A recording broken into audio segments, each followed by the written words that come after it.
Бізге керекті заттар барлығын описанияға мөлшерлерін қалдырам.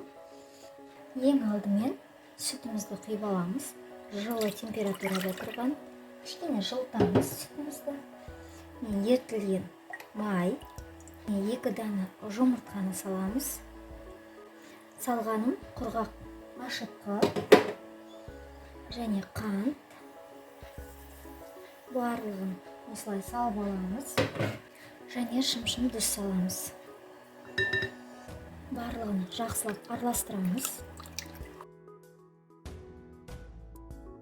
Өткізілген ұнымызды салып, барлығын бірден салмаймыз, жартысын саламыз. Жұмсақ қылып қамыр илейміз.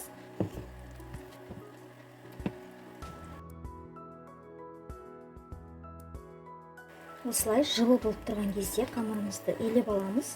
Барлығын басын біріктіріп, бізде жұмсақ қамыр болады.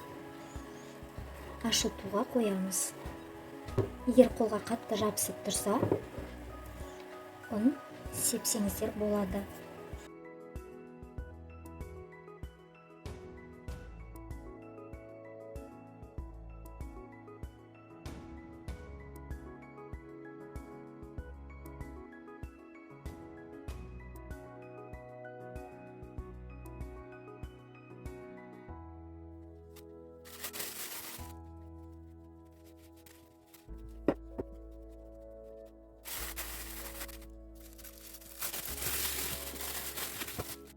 Неге бізде қамыр күшті болып ашып тұр. Енді осыны екіге бөліп аламыз.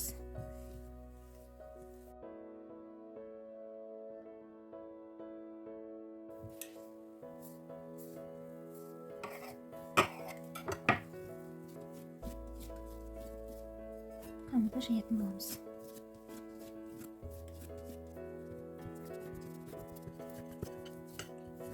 Қамырды қатты қалың және қатты жұқа қылмаймыз.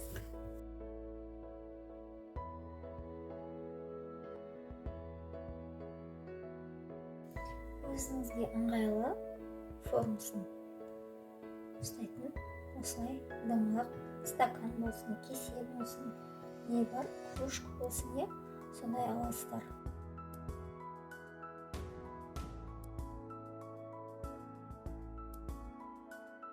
Кәдімгі насатқа торттың кез келген. Осылай ортасына домалақтап жасап тастайсыздар. Майымыз қызғанша осылай көтеруге қоямыз.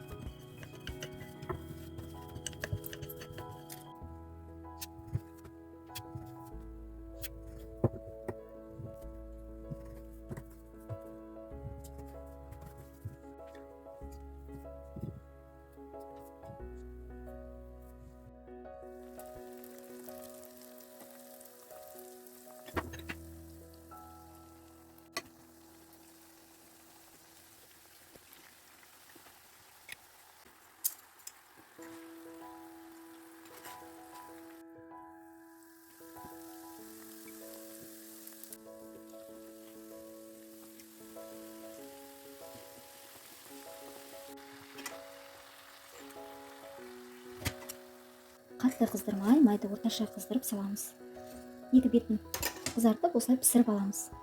Неке тез піседі, екінші жағы бірінші жағына қарағанда өте әдемі болып осылай әдемі болады. Қазір енді бұны әсемдейміз. Май мен шоколадты ертіп аламыз осылай. Енді барлығын қазір осы шоколадтың үстіне малып аламыз.